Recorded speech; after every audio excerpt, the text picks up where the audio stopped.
1923 में एक जॉकी जिसका नाम था फ्रैंक हे, उसे रेस के दौरान घोड़े पर ही हार्ट अटैक हुआ, लेकिन वो घोड़े से गिरा नहीं।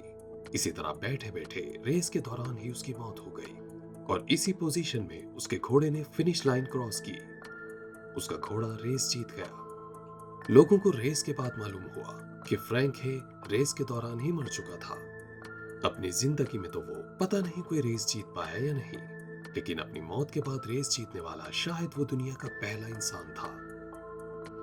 मेरा नाम है कामरान अहमद और आप देख रहे हैं कन्नास टीवी। Poem of death. 1919 में सेंजू यासु ने पोएम्स की एक कलेक्शन पब्लिश की, जिसमें से एक पोएम जिसका नाम था टोमिनोज हाउ। उसमें एक नौजवान लड़के के बारे में बताया गया है जो बहुत ही बुरे कामों में इन्वॉल्व होने की वजह से जहन्नुम में जल रहा है। कहा जाता है कि इस पोएम को सिर्फ दिल ही दिल में पढ़ा जाए। अगर आप इसको ऊंची आवाज से पढ़ेंगे तो आप बदकिस्मती का शिकार हो सकते हैं। आपके जिस्म में बहुत खतरनाक किस्म का दर्द हो सकता है, यहां तक कि आपकी मौत भी हो सकती है। 30 जनवरी 2018 को अमेरिका की रियासत हवाई में एक इमरजेंसी अलर्ट जारी किया गया, जिसमें मिसाइल हमले का बताया गया। हवाई के रहने वाले तमाम लोग सेफ्टी के लिए बनाए गए शेल्टर्स में चले गए और इंतजार करने लगे। कुछ वक्त के बाद उन्हें बताया गया कि वहां के गवर्नर की तरफ से ऐलान किया गया है कि ऑपरेटर के गलत बटन दबाने की वजह से यह अलर्ट गलती से जारी हो गया। लेकिन जिस ऑपरेटर ने बटन दबाया था उसने साफ बताया कि उसको यह बटन दबाने का कहा गया और साथ में यह भी कहा गया था यह कोई ड्रिल नहीं, असल इमरजेंसी है। कहा जाता है कि अमेरिकी हुकूमत ने असल बात अपने लोगों से छुपाई, क्योंकि उस दिन हकीकत में नॉर्थ कोरिया से आने वाला एक मिसाइल अमेरिका ने इंटरसेप्ट किया और रास्ते में ही मार गिराया। यह मिसाइल हवाई को तबाह करने के लिए छोड़ा गया था। चार्ली नो फेस या ग्रीन मैन। यह इंसान पेंसिल्वेनिया के हाईवे के रास्ते में मुख्तलिफ जगहों पर खड़ा हुआ आते जाते दिखाई देता था।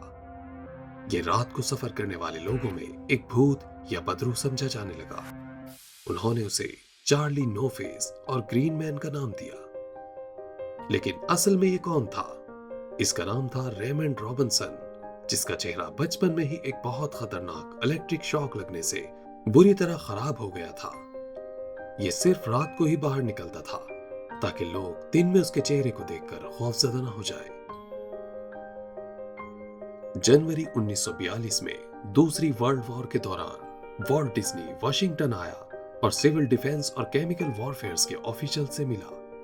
वो उनको अपने एक गैस मास्क के डिजाइन और उसकी प्रोग्रेस के बारे में बताना चाहता था, जिसकी बड़ी बड़ी शीशे की आंखें थी, बड़ी सी नाक और बड़े से गोल कान, जो कि डिज्नी के एक मशहूर कैरेक्टर मिकी माउस से मिलता जुलता था।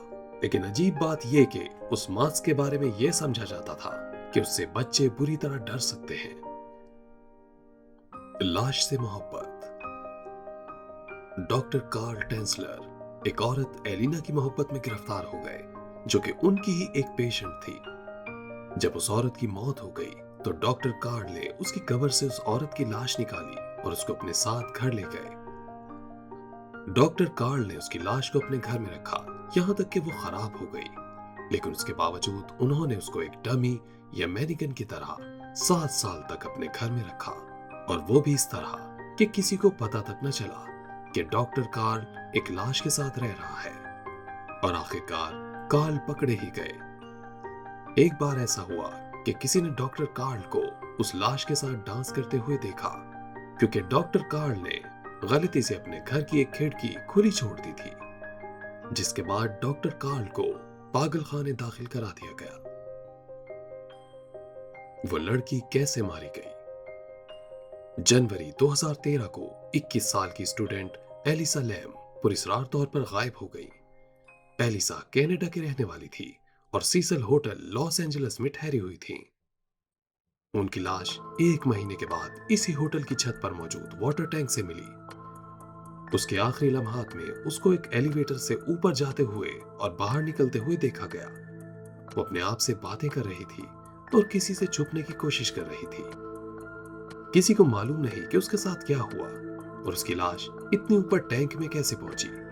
जबकि टैंक में वो खुद से भी नहीं जा सकती थी, क्योंकि वाटर टैंक का लिड इतना भारी और सख्त था कि उसे 2 आदमी मिलकर खोलते थे।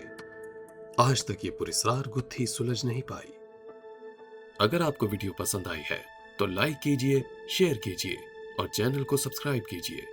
जल्द मिलते हैं एक नई वीडियो के साथ। उस वक्त तक के लिए खुदा हाफिज।